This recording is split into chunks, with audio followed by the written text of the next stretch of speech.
Conversation.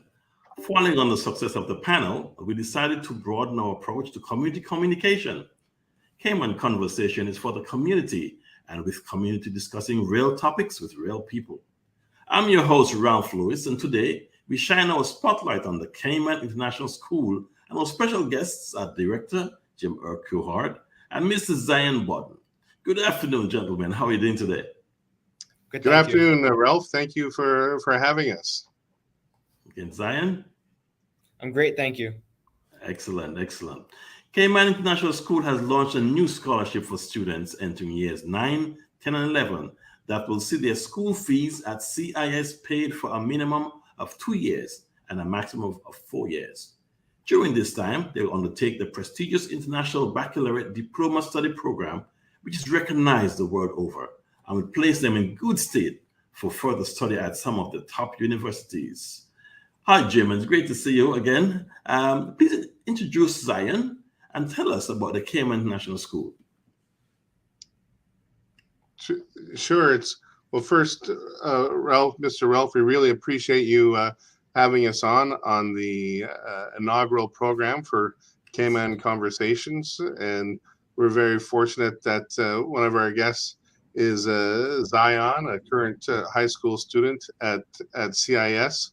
Who aside from being a hard worker and a strong academic student, he embodies our community principles of kindness, partnership, sustainability, and good intent. And so when you invited us on our show, we thought people like to hear from the young people more than, say, a more seasoned person than myself. So we're delighted to be joined by Zion. And as you mentioned, we've increased the magnitude of our Cayman Citizen Scholarship Program, where we hope in the near future to be able to have as many as 12 students in the program. And we're starting in grade 9, but people can enter in grade 9, 10, or 11. And as you said, the focus there would be students in the scholarship program would engage in the International Baccalaureate Diploma Program. Okay, very good. Can you tell us a little background of the Cayman International School? I know it's located down there in Cayman Bay, but we don't have that much information on it. Can you elaborate a bit on that school for us? Sure, absolutely. The school began around 1994, and it would have been called at the time the Faulkner Academy. And Miss Nimmy, who was one of the founders of that academy, is actually still here on island.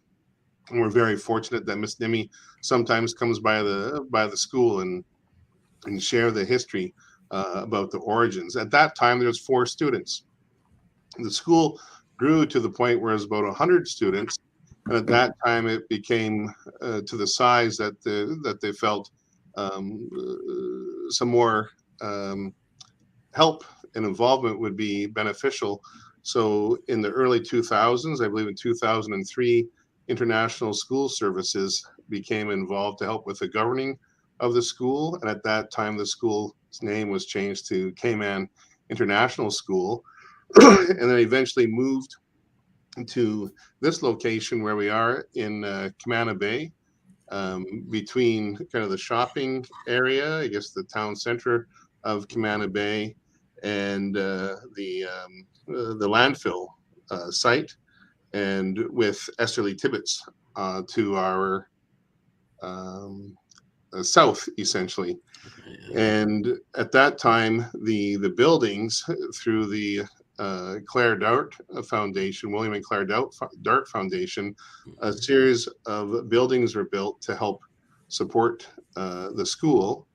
And then the school continued to grow until today. Actually, we have 960 students. And the addition, you can see actually behind me, in January 2021, we opened a new high school building.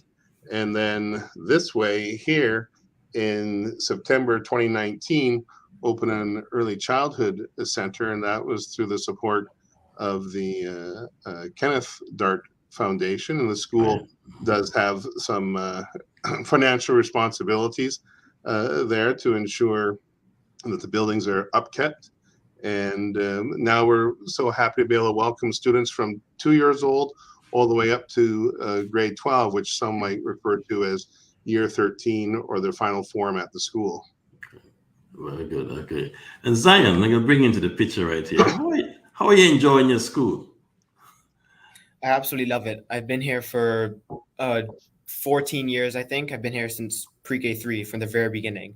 And every single year, different teachers, but they all follow the same principles, the same concepts, the same morals that CIS like to keep around. And to be honest, it's amazing every year.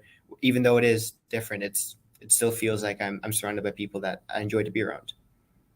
Okay, great.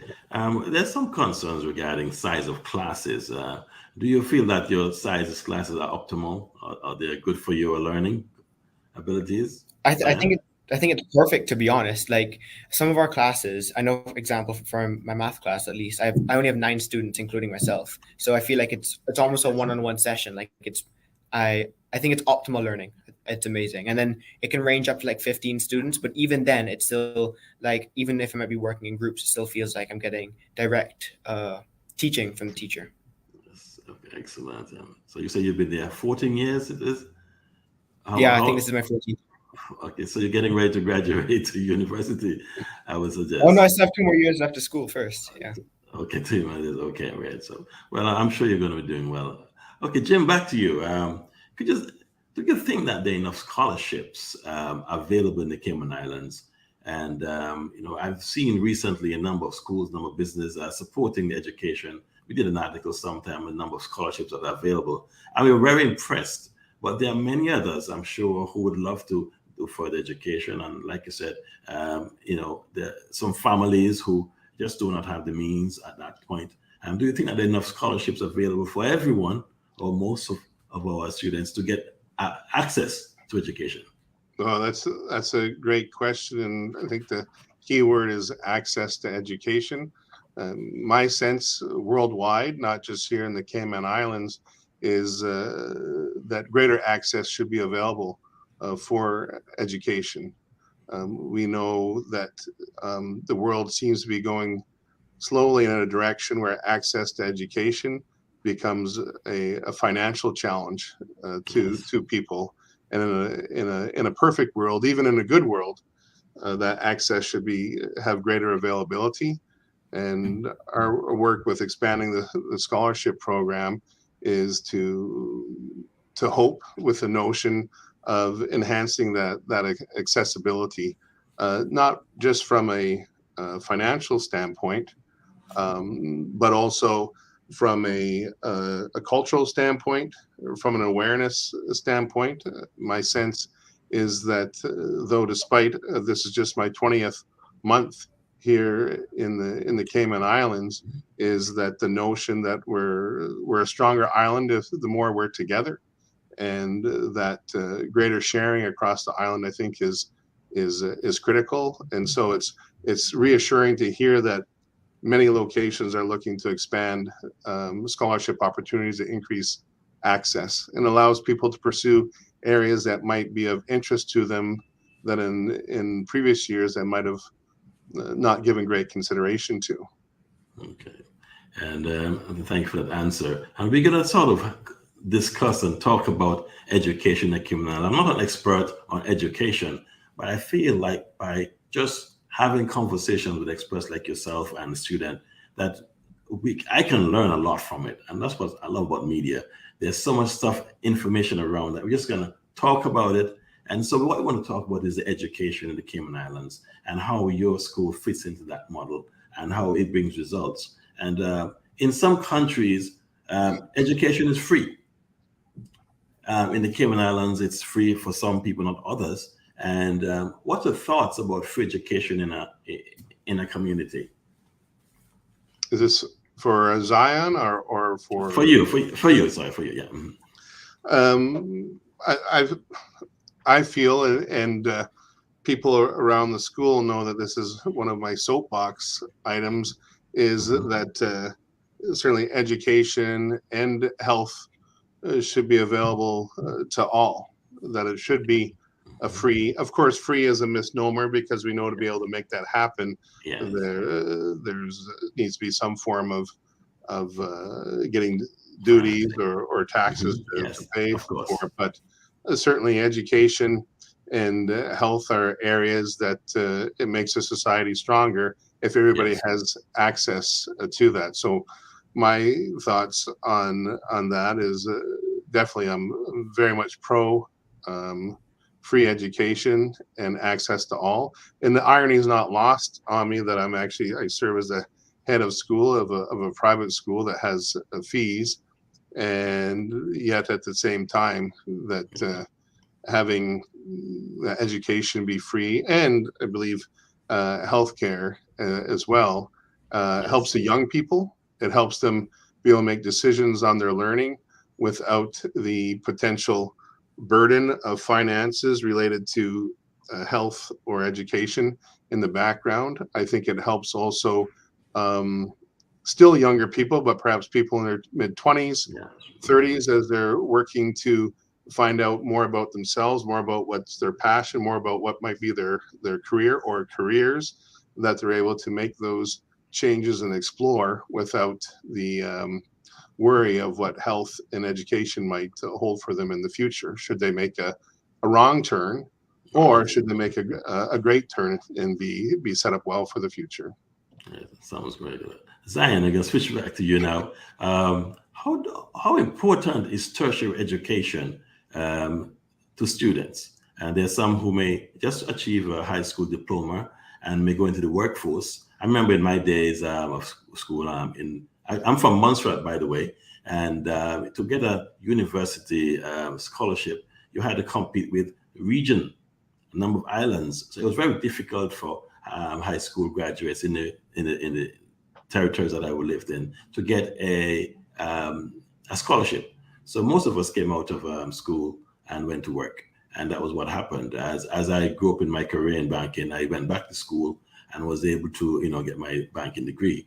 But just to repeat the question, how important do you think tertiary education or upper level of education? How important is it in this in this time? I think it's so important. I think tertiary education opens up so many doors. And I know a lot of my friends, a lot of people in my grade will be looking to pursue that kind of education after they leave CIS. And I think that it doesn't really matter what occupation you want to go into. Like, I would love to go into football. Like, I love football, but I understand that it's not always the most realistic goal. So it's important to have something to fall back on, some sort of education that you can work a job with. Right. That's very, and that's true. Yes. Do you play in this? So you say you're into football. Yes, sir. Do you play in the sports? No, only for fun, like at lunch or at recess, but football is the one I take seriously the most. Okay, very good. Jim, back to you. Are there any sports programs at the ECIS? Yes, as Zion mentioned, football, of course, as well as basketball, volleyball, swimming. We do have rugby, but on a less formal level, as well as certainly participating in the island's track and field meets. And we have some exploratory opportunities for students who may be interested in a particular sport that might not be part of a regular school curriculum, and people are welcome to introduce their own clubs beyond sport. Of course, the arts and service and activities are also critical, but certainly I think the pandemic has taught us that the things that provide, I guess, feed our soul as well as our minds and hearts are critical, and certainly sport, arts, and activities and service are equal parts in good measure critical for our development and learning beyond, say, the classroom. Okay. Can you speak about the facilities that are available? I visited there some time ago for, I think, a small business expo, and I saw some folks playing lawn tennis at one point, and there. So apparently there are lots of facilities on that compound. Can you please explain to us more? Sure, we're fortunate enough to be on a roughly, I guess, a 14 hectare. So I don't know what that is, maybe 18 acres Okay. space. We have indoor facilities aside from science labs, robotics labs, computer labs, design labs, and regular classrooms. We have specialty rooms for music and the arts, as well as a gym, an area called the ARC, which is Athletics and Recreation Center, that also is available to the community outside of school hours. We have a full-size FIFA football field, as Zion has already alluded to, as well as outdoor tennis courts and basketball courts, and a shared facility in a swimming pool. The beautiful thing, I think, and it's always the ingenuity and creativity of younger people, is even in green spaces that you can see kind of behind me here, Yes. that there's sometimes you'll see during a break time, inventive games begin. I see things like spike ball and bocce will start up during breaks, which is reassuring too, because they're social games in which people are learning during their free time. Not to mention a little bit of fitness, though bocce hasn't helped me with my fitness. I'm still growing east and west instead of north and south. Okay. Okay. All right. Very interesting. Well, I spent quite some time in the BRAC recently. Actually, we could relocated there on a project. But traveling back and forth, I noticed a number of students coming down to play games in Grand Cayman. Do your school compete in local sports? Yes, yeah, we compete. We do exchanges with the public schools, with the government schools, most recently with basketball, also with other private schools on island as well. So that tends to happen in football, basketball, and volleyball, and less so in say cricket and netball. And of course, as I mentioned before, track and field is Yes. always a great staple here on the island. Yes, very good. Okay, we can switch back to Zion, and Zion is a football star. How important is sport to learning? I hear some basketball players in the U.S. actually go to university with a basketball degree and they graduate and play basketball. But how important is that the sport is developed with the knowledge, the academics? I think sport is, to be honest, equally as important as education, because it's all education, really. You're learning to be a part of a team, work together for a common goal, and not to mention the physical benefits as well. And I think that because now that I'm a part of many football teams, national team, club team, whatever it may be, I I improve that side of me. I get to open up even more doors in my future. Yes. So definitely, sport is important. And would you say it has helped you with your focus and your concentration and your ability to get, grades and so? Oh, completely. Because I mean, I'm a goalkeeper, so it could be 90% of the game, the ball isn't even in my half, and the Yes. last chance of the game, a shot has to come in, and I need to be focused. I need to be present, pay attention. So I think that's definitely helped, and I can bring that into the classroom as well. Okay, very good, very good. Okay, Jim, what are your plans for the future of CIS? Like you mentioned, you completed the wings by or the buildings close to the main road, right past that. Are those fully completed now? What are your plans for the future? Yes, the those buildings are completed now and completely operational. And in Zion, excuse me, Zion's one of the 210 students that we have in high school right now. And with these new buildings, it's allowed us to be able to expand our programming and ease a little bit on our weight pool, so we're able to admit more people because of greater space. So with that, it allows for expansion of programming as we look to increase the things available in academically as well as in the arts. So Next school year, we're adding a theater program, which we have had theater obviously at our school, but formal classes available in the realm of theater, and expanding our STEAM, so our science, technology, engineering, arts, and math programming, to be able to have more classes available for students as those become very popular, as well as be able to have more space for the specifics of the IB International Baccalaureate diploma, where to have a greater variety and robustness of courses available to the students, because certainly with more students probably comes greater variety of thinking, and we want to make sure those things are available for people. Okay, very good, very good. You have your plate full, and I think as we go forward, we're gonna have a lot of students who want to be part of your programs. Um, I want to switch gears a bit, not too far off, but we want to talk about employment.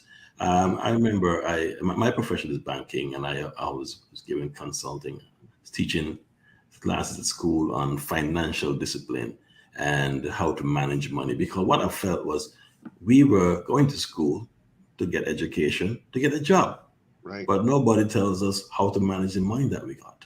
And we had a lot of people having bad experiences with managing their money. And after some research I did, we found out that a number of individuals who were not managing their funds well were actually between the ages of 22 and 30. So he told me that graduates who went to university and came out didn't know how to manage their money. Are there financial management programs in your school, and do you think there should be? Oh, it's a super question.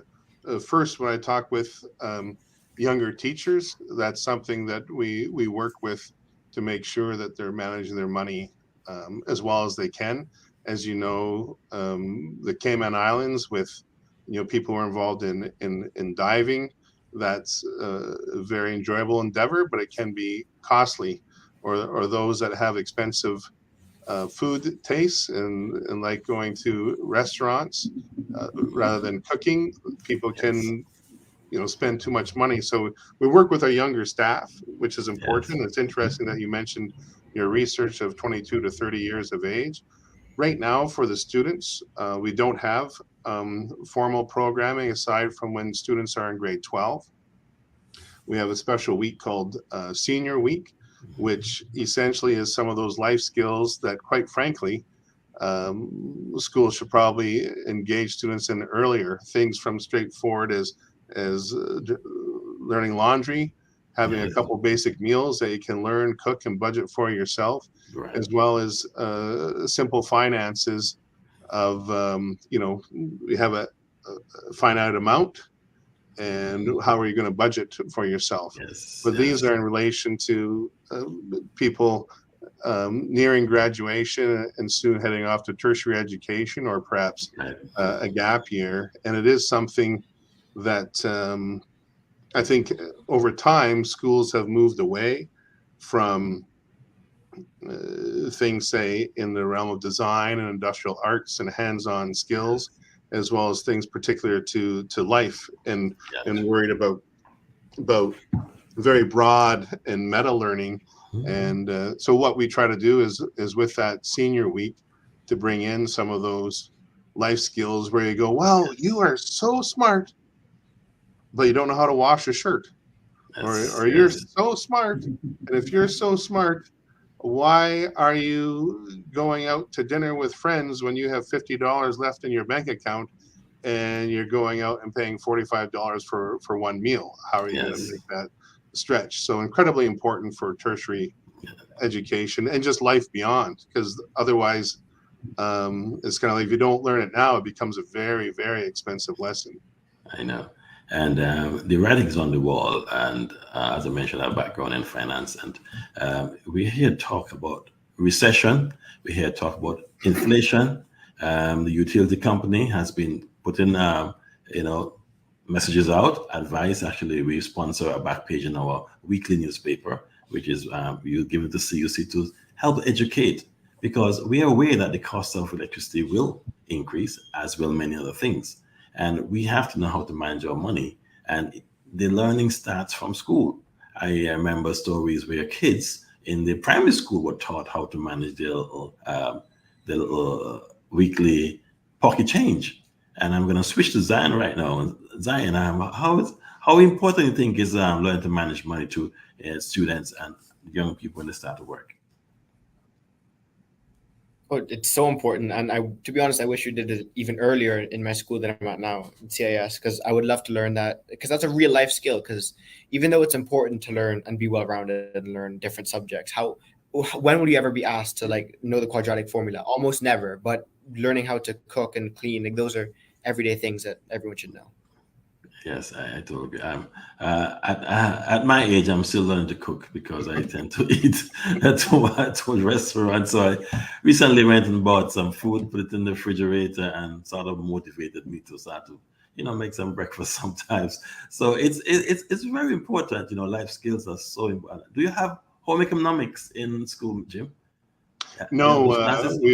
we do not. Aside from if a person where we have fashion design, Right. where people learn and make their own clothes, and through a lot of our fundraisers that students do to support different agencies and charities around the island, like regular, basically all schools, bake sales are wildly popular, and the children, many, some not all, but many learn and do some baking at home and bring their wares here. But we don't have a formal home economics course. Okay, very good. All right. Well, let's talk about employment, Jim. And I think that, as I mentioned, we go to school to get education so we can get a job, so we can earn a living, look after our families, and take care of us when we retire. Now, I have three kids, and the oldest is 35, the youngest is 23, and they all finished the university degree. And then years ago, I was concerned that when my kids come home with their degrees, they wouldn't have any jobs available for them. And we hear this complaint from many families: where are we going to work? And at one point, I was thinking of sending my son back to the UK, or back to the Canada for a job, because there wasn't any jobs available in the Cayman Islands.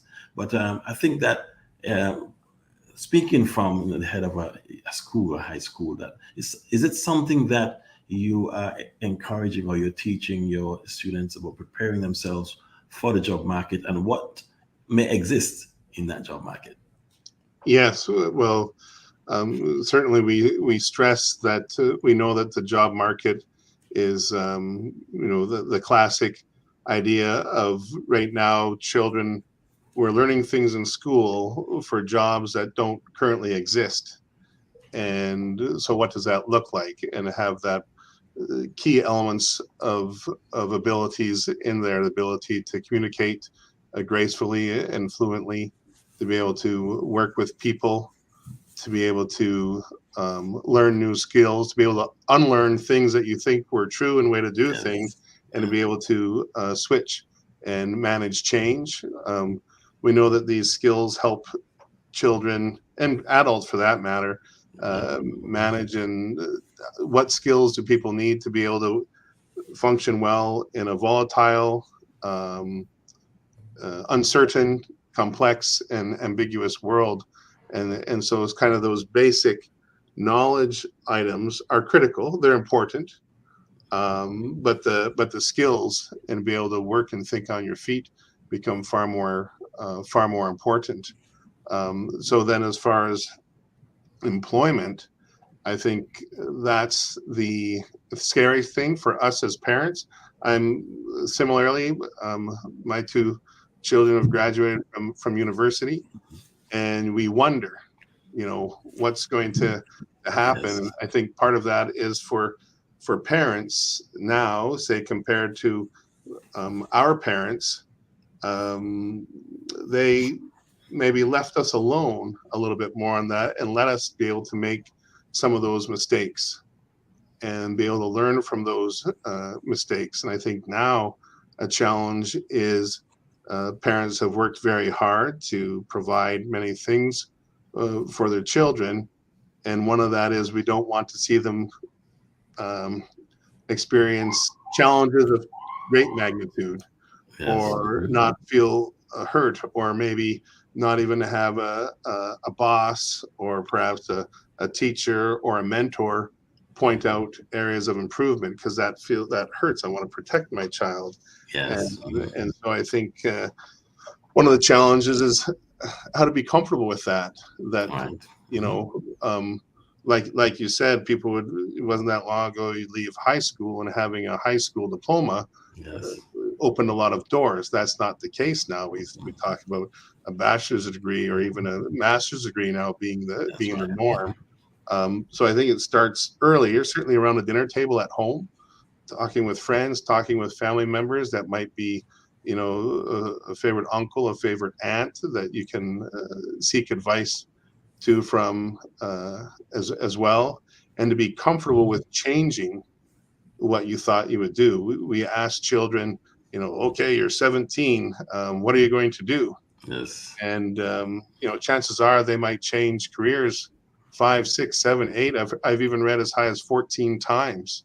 Yes. Which, if I came home, whatever that was, 35 years ago from high school, and said, "Oh yeah, I'm going to change careers 14 times. I'm Yes. going to start and do that." That probably would have been an interesting conversation. Yes. And so I think some of that employment education revolves around how we work with parents That's correct. Yeah. too. So I think it's safe to say, and hopefully Zion doesn't hear this, is that I think the world is more sophisticated for younger people today. And I think in turn, schools, parents also probably shelter younger people a little too much as well. We've heard the word football quite frequently here, and the difference between football, say 40 years ago, when children would go with a ball and play and probably manage their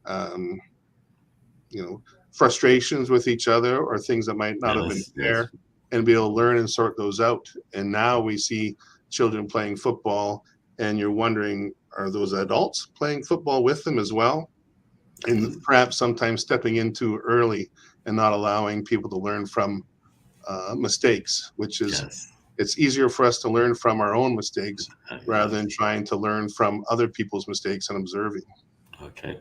Well, we're going to take a short break. I got to make a few announcements. But when I come back, I want to hear from Zion on what he feels about the employment situation in the Cayman Islands, especially with him getting ready to spend another 2 years, get some education. But I'm sure he's looking forward to working in the community. But if you just joined us here at Cayman Conversations, it's a brand new show. It's our first show for this series. And it's every Tuesday and Thursday at 1 o'clock, just around your lunchtime. And we're going to repeat this show tonight at 8 p.m. And that's right here on Bobo 89.1 FM. And please join us. If you want to go to our Facebook page, you can always review the show there too. It's Cayman Times Facebook, and also Cayman Times YouTube. And on Friday, in our Friday's paper, you can read all about this interview. So you have a number of platforms available for getting information from these hot topics or these great topics that affect our community. And that's what Cayman Conversations is all about. Don't forget, coming up this Thursday, we're going to have Mr. Mark Longevon, CETA's president, and also the GM for the Ritz-Carlton. He's going to talk about how many tourists are coming into the island, and there seem to be quite a bit, seem to be doing well. And we'll be talking about it on Thursday. So you want to join us on Thursday afternoon at 1 p.m. right here, 89.1 FM on Bobo, and also Cayman Times Facebook page and YouTube channels. Zion, back to you now. All right. So are you prepared for the workforce? I hope so. And next year I'm going to be taking economics as one of my classes, so I hope that will prepare me as well for the future. Okay, very good. And do you think that you'll find a job when you leave school? I don't know. I haven't even talked to my parents about that because it was a different time for them as well. My dad's about 50 and he did O levels, not A levels. So like he didn't even finish high school technically. And he immediately went to go work with the police force for 33 years. And now he can give me this amazing school and such great opportunities. Like he's worked hard. He hasn't had crazy education. So I don't know. I hope when I come back to Cayman, if I come back to Cayman, I can get a job that suits me. Well, Well, we're gonna do what we have to do, and I think that it's a job for everyone. The schools, of course, have an opportunity, have a responsibility. The society, the community, businesses, the business market, and also the students. So it's a community effort in trying to make sure that everyone has a seat at the table. And I think that we grew up in a community, we grew up in society, we grew up in a country, and at least we should have a seat at the table. If we choose to go somewhere else and have another seat, that's good. But at least we should have the opportunity to have a seat at our table right here at home. And I call this home. I'm sure you do too as well. And so I want to say that we can make it happen, and I'm sure that there will be a place for you when you come back home. And if it doesn't happen, you know where to find the Cayman Times. I'm really glad to be. Okay, Jim, let's jump to you. I used to be the treasurer of the Parent Teachers Association, and there was always a challenge of having parents be part of the students' education. Can you tell us how important parents in their student education? Don't leave everything up to the school. And how is your school dealing with getting parents involved in day-to-day in the situations and development of our kids? Well, that's a great question, Ralph. Well, first, one statistic that always amazes me, and when people are trying to find the magic bullet on how a student will have success from all aspects, academic, behavioral, sport, arts, that the one item that always rises to the top, that is the best way to support, is eating supper together. And which is always amazing, because you think, oh no, you got to be reading it, and it comes down to our families eating supper together. And we know that families are busy, and we know that families come in all different shapes and sizes, but the chance to sit down and break bread together on a regular basis is a Yes. key element. And that's when you're talking about things, working through things, sharing what you've learned, sharing about family traditions, and of course things that you've learned uh, in school. Yes. And so that to me is the key part of parental involvement in schools right there. And that's where we encourage parents, where what a great way to ask your child, not how was school, because we all had the answer, fine, leave me alone, but Yes. sharing things like, what's your rose, buds, thorns, what's the highlight, what's the things that you're worried about, and that engagement. Our school works with, we recently had parent conferences, where our students are involved in the younger grades, and they lead the conference themselves, and it keeps them at the center of the learning. Actually, at the end of this week is Staff Appreciation Week, so we're very fortunate Okay. to have a group of parents who are sharing their appreciation for our students. Our location and how our school is, it's though we've established a perimeter with some fences, which is helpful, it's still open, inviting, and welcoming. So even today, I know we have some parent meetings on Okay. campus. Certainly, the pandemic has slowed those things down. Size restrictions, limits of mixing, but definitely a parental involvement as far as access, through knowing what the curriculum is. Through at our school, we have a community learning series. So, for example, last Wednesday, we usually function these meetings on Wednesdays. We did a session on grade 8, 9 transition, Yes. and that involvement is critical. And it's always a struggle too, because some parent groups, they believe fundraising is critical, and it is, Yes. it's Yeah. helpful. And others, no, it's all about community. And we Yes. know that there's a dynamic tension there as well. And so, how do you mobilize um, those interests of community and Yes. fundraising, and maybe specific agendas? So Yes. it's a challenge, but parental involvement is critical. We know when parents are engaged in their own child's learning, that a child is more successful. Yes, and I am testimony to that, and I always love to talk about these real life examples. I started this show, the panel, a couple of months ago, and then we decided to make it more community based, and it's called now Cayman Conversations. But the engineer in the back is my 23-year-old son who is at university in Toronto. He's doing Oh, all the stuff. fantastic. And my daughter is the she works for Yellow. She does all the graphic art.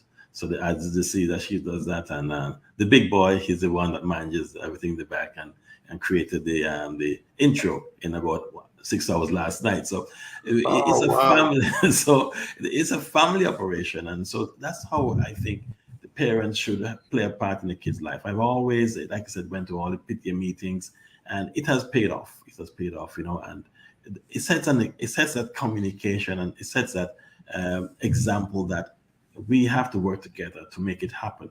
And this goes throughout your life. It's not just while you're going to school, but after you graduate, you'll see the returns. And I'm seeing it now. If I had to pay three people to do this, to do the jobs, I probably wouldn't have a show because I couldn't afford it. But I'm now seeing the benefits of all my struggles and paying for them to go to university and taking them to school. And I'm gonna be thankful because actually they went to public schools and it was free, and we got scholarships from the government for the university thing. So I'm thankful for the government. I do what I can to to give back. But the point I'm making is that with a parent in your children's lives, it makes a big difference. Not only now when they go to school, but after and as they go forward in life, they're going to have children too, and Yeah. so you'll see how the relationship between their children really, actually replicate what is done. So I always want to speak about PTA meetings and how important the relationship between families and school is in child and kids development. Oh, that's fantastic that you'll get to be together. No doubt, if there's parents listening, they'll feel I think something in their heartstrings that you get to be working and learning together as a family. And I hope to meet your son who graduated from the University Yes, of Toronto. That's where I graduated from, though, albeit yes. many years ago. Okay, excellent, excellent. Zion, I know you have something to say about this. Tell me how you feel about parents working with the children and the teachers.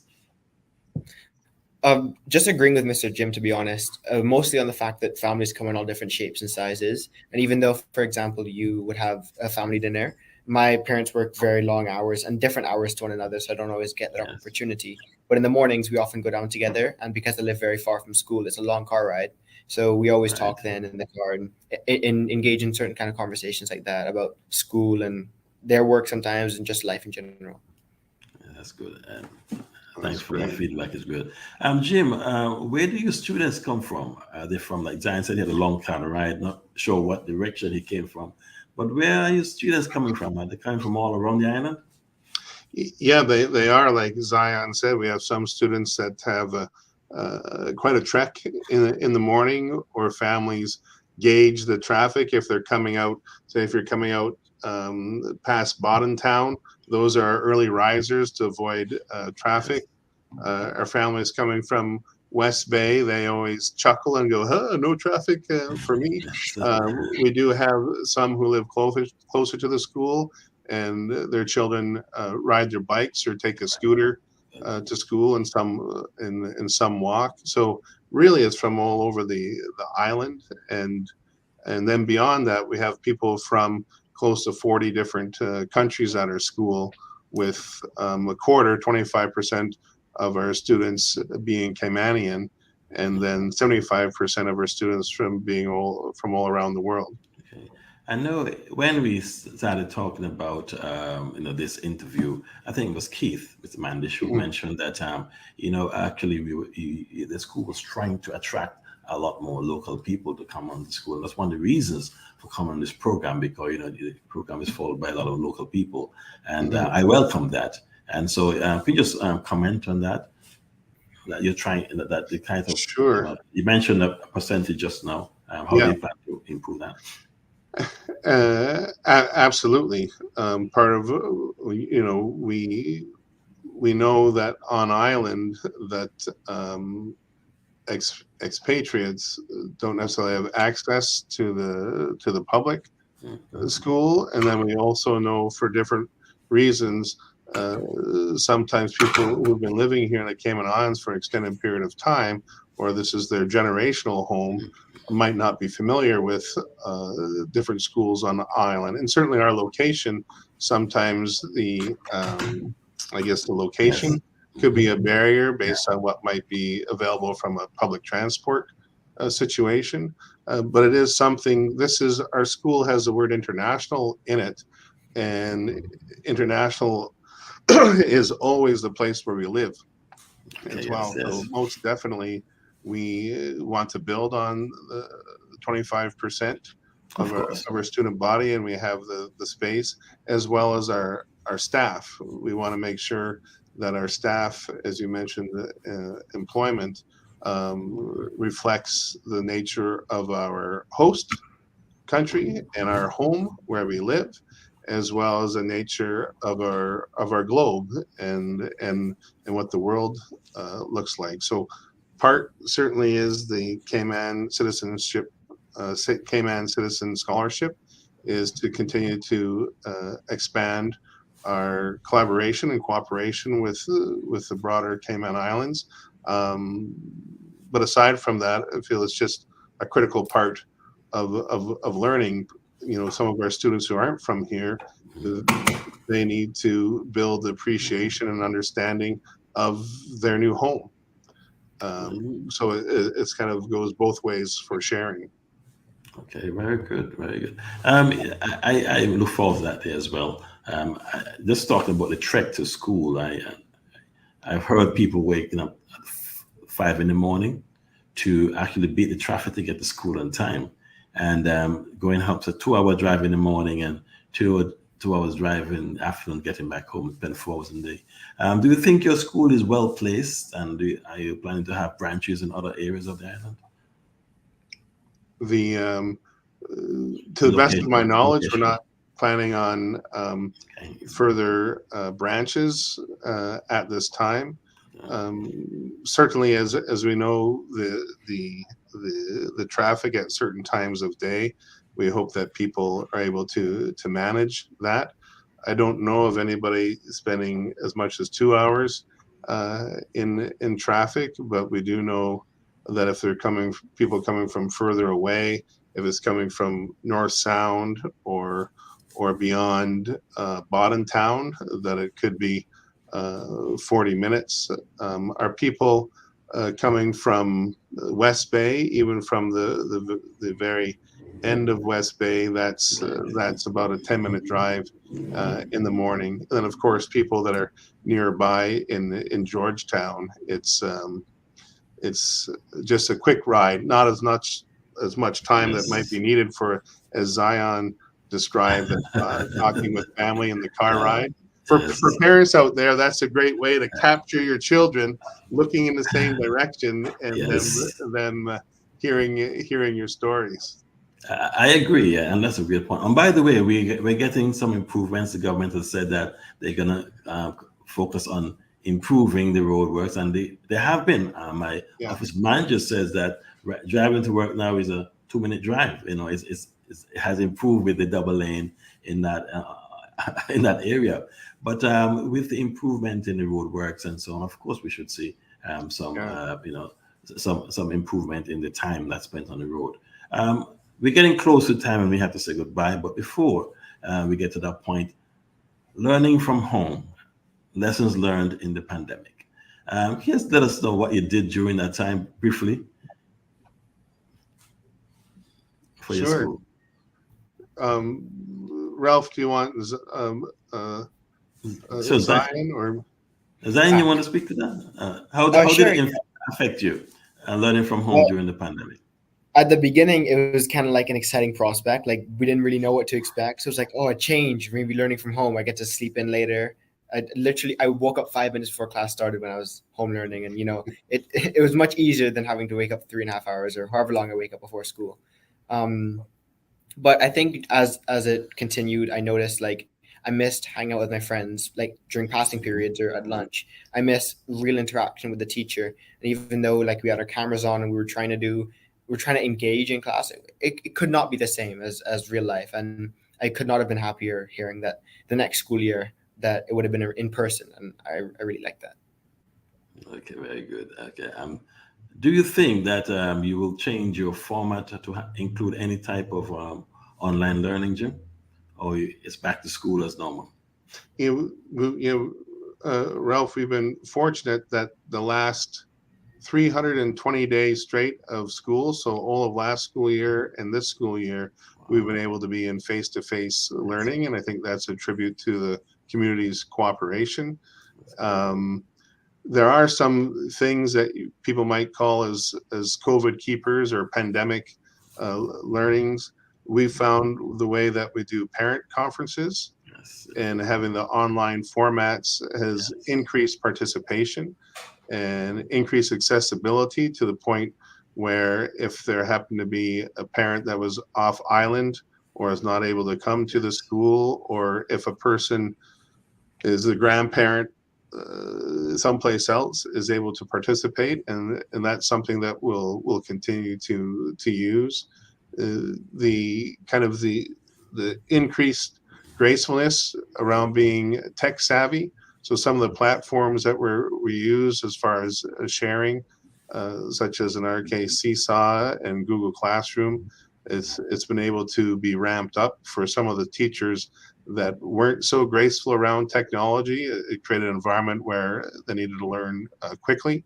And so those things are definite items to be able to keep. I think it's also heightened the importance of being together. Like Zion was saying, maybe missing friends, or it's hard to play in a band through a screen, or it's hard to play football through a screen. And we know that learning is social, and that's a key aspect, even for those who are introverts. One thing that we definitely have learned is heightened awareness of mental health issues and anxiousness on island. And so the school, we're making some adjustments to the schedule to make sure, with a notion of slowing down the day to be able to help people take time to reflect, manage their workload well, and still be able to be at their best physically, socially, emotionally, to be able to do the best learning. So a couple of tweaks that way too from our learnings from the pandemic. Okay, excellent. Well, we are almost there. Thank you for the time you spent, both you and Zion. We had another guest, but she couldn't make it. But this is really important, and we can stay here for hours and talk about school. But of course, we have other things to do. I think we have a mouth and a mouth full already. The good thing is that it's recorded, and so we can go on to any time and look at this, video recording at any point on the websites, and review what we've said, because it's so the information that we've spoken about is very, very important, and I look forward to having these conversations. Before we go, can you just remind us about the scholarship and how we can get information on it and so on? Certainly, for the Cayman Citizen Scholarship, it's please go to our website at cis.ky, and there under admissions it has all the details on how to apply to the scholarship. We encourage people to complete those forms as soon as possible. By the end of the month is when we'll be making decisions on those scholarships, and we certainly hope to maximize the number of people to be able to participate. It's people entering grade 9, grade 10, and grade 11 who it's open to right now. So that translates to the equivalent in the UK and Caymanian system. Grade 9 is year 10, grade 10 is year 11, and grade 11 is year 12. And we're happy to answer any questions as well. Our phone number is 945-4664. And I hope that's right, because one thing I've learned with technology is I don't always call myself. But Very good, yes. please do, and we're happy to answer any questions via telephone, and certainly we encourage people to apply to the program. Okay, very good. Zion, any last words, any tips you want to leave with your colleagues? Wishes to send out to anyone? I mean, firstly, thank you for having me on. This was an amazing experience, and I hope I can be on again at a later date. But I think, like just what Mr. Jim said, I think people that are listening should definitely apply. This is an amazing school. I'm so lucky to go here, and I would love it if more people could have the same experience as I have with the great facilities and the great learning and everything. To be honest. Okay, very good. And you have available capacity right now, Mr. Jim? Yes, with the expansion of the high school building, it allows us to expand the number of students that we can admit in the high school, which is fantastic. So we've added additional positions for the next school year in anticipation of approximately 40 new students to our high school for August 2022. Okay, very well. Well, thank you very much, gentlemen, and for joining me today. I hope to see you again sometime soon, maybe in the new year. That will give some time to talk about what is happening, and maybe after you've chosen those scholarship winners, maybe we can bring them on here and have a discussion with them as well, because I think education is so important, and education is the key to success. And I encourage everyone, try and get as much education. You're never too old to learn. I know. I'm like, I want to go back to school once I get a little time. Like I said, I started off being a banker, and now I'm in media, so I had to go back to school and get my media degree. Right.